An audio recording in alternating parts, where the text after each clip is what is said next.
Today, we're going to talk about controlled falling out of turn steps. It's an extremely common problem that most of you might not even realize that you're doing it because it's just such a normal part of your walking pattern now. However, it does make you less stable, it does make you more at risk for falling, and it does affect your balance confidence, whether you recognize that all the time or not. But in this video, we're going to go over what exactly I mean by saying falling out of turn steps, why this happens, or some reasons why I think it might happen as far as the rationale. And then, of course, exercises based on some of the reasons why I think this happens. If you're new to this channel, I'm Tara. I'm a neurologic physical therapist. And on this channel, we talk about anything and everything related to mobility, health, fitness, and mindset in the context of neurologic injury, with the end goal of empowering you with as many tools as possible to take ownership of your rehab and reach your highest maximum level, which hopefully includes living an overall more mobile, more active, pain-free, happier, healthier life. Now, all that said, let's just first talk about what I mean by falling out of a turn step. So what I mean by that is when you turn, you quickly step, or you quickly grab onto something, or maybe even you grab onto something before you turn. But for the most part, I'm talking to those of you that maybe have like a controlled fall out of a turn step, meaning you go to step and you kind of step that foot off to the side really quickly. All of that is an indication that there is some kind of a breakdown in your neurologic system. So what might that problem be? One is that your eyes just don't know how to adapt to the head movement. So inherently, when you turn, your head has to move and your eyes can't stabilize on a stationary object, and it makes the world go all crazy. And whether you recognize it or not, you do these quick little steps or adjustments because your brain's kind of off balance and jumping to other strategies to figure out how to restore your balance. Number two is that you are not comfortable standing with your feet close together, or what we call a narrow base of support. You inherently, when you turn, your feet do get pretty close together. So if you're someone, when you walk, you keep a very wide base, which makes this very stable. When you go to turn, your feet do get closer together. So that's another reason why some of you might do this fall out, is that once those feet get close together, your body just doesn't know what to do. So you either grab for something or you kind of fall out of that turn. And the other reason is that you can't cross midline. Very, very common when you have damage to one side of your brain, that you either can't cross midline with your leg or you can't cross midline with your arm, both of which I think are absolutely critical when it comes to being more stable with turn steps. So the exercises are going to address both of those things. But again, not being able to cross midline is another reason why, because when you go to get that foot across, or if you even get to the outside of your foot, your body knows that the very next thing it's going to need to do is cross those feet, and it panics. So you either try and keep those feet wide or you reach for something. And then the other one is kind of along the same lines as the previous one, is that you absolutely are not comfortable being on the outside of your foot. Now, I know I talk a lot on this channel about pronating the foot. For those of you that supinate, I really discourage you from getting to the outside of your foot. However, when we turn, we just inherently are going to get more to the outside of that foot, which is really scary for a lot of people. You see, when I pick this leg up, I know, my brain knows that there's a limb over here, so I can put it back down.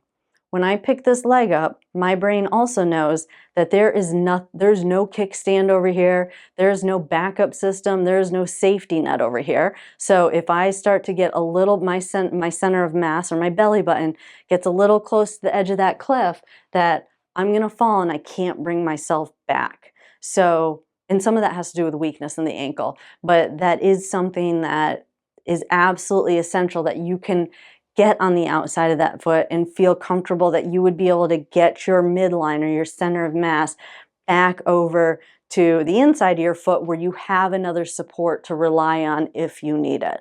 So those are the reasons why I think someone might have a tendency to kind of fall outside the base of support. So how do we address that?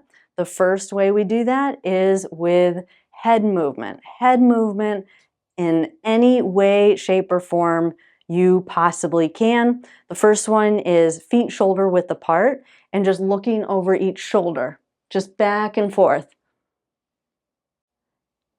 Go as slow or as fast as you can without losing your balance. If you go slow and you feel like you have pretty good balance, try and go a little bit faster.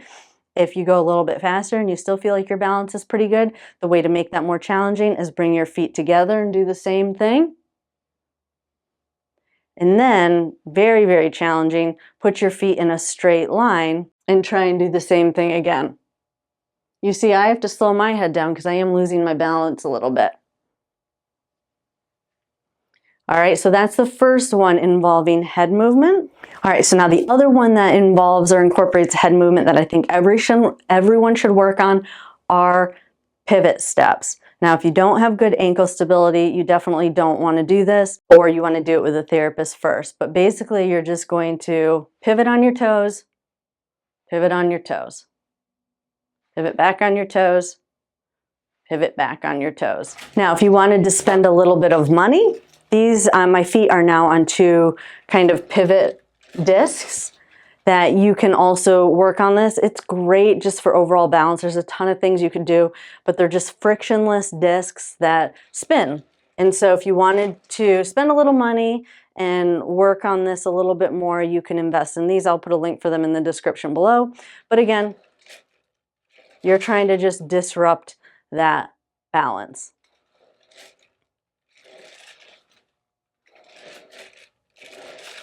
But again, you're just trying to incorporate some head movement, throwing yourself off balance a little bit, or potentially throwing yourself off balance a little bit, and teaching your brain how to adapt to that movement. And now the next exercise is crossing midline. So we're going to start with crossing the feet.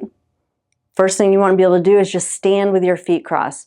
Remember, most falls probably, well, I don't know this for a fact, but I'm sure a lot of falls happen when people are turning. So you want to be very comfortable. If not, maybe you don't cross your feet when you take a turn step, but if you lose your balance on a turn step and your feet cross, you really want to be able to get out of that. So being able to stand with your feet crossed is super duper important. And then I would do that in both directions. Now, once you get good at that, I would practice what we call crossover walking. Again, figuring out how to get your feet untangled when they get tangled. So crossing midline and not losing your balance. And then if you wanted to progress that a little bit more, you could do like what we call cone taps. Again, crossing midline without losing your balance.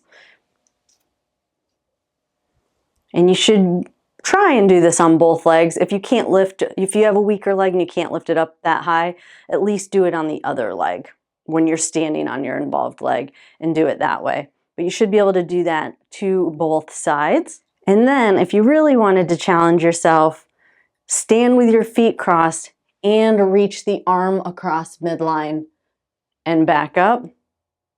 Feet crossed, now you're really throwing your weight over to this side. So it's really being able to recover and get out of that position.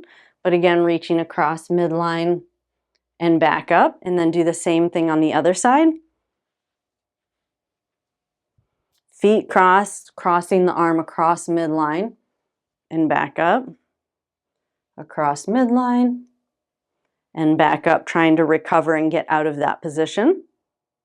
And then the last one that I think is super important to improve your ability to turn and not lose your balance is tandem stepping. Technically, for those of you who like goals, normal on some of the standardized tests that assess people's walking or balance, 10 consecutive steps toe to heel without swaying is like a perfect score. So if you wanted a goal and you wanted to get a perfect score or get back to normal, I guess you could say, you should be able to take 10 steps toe to heel without losing your balance.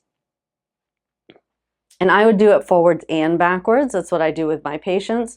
I just think it's good to get your body moving in as many different directions as possible. And then that is it. So I hope you guys found this video helpful. If you did, give it a thumbs up. Also, if you're new to this channel and you haven't yet subscribed, hit that subscribe button and turn on that notification bell so that you will get notified every time I upload new videos. If you want to get your specific questions answered, as usual, don't forget we do monthly lives. Link for that, to sign up for that, is in the description below. If you want exercises throughout the week, you can head on over to Instagram and follow us over there, where I post 1 to 2 videos every single week. I enjoyed spending time with you all today, and I will see you in the next video. You have a good day.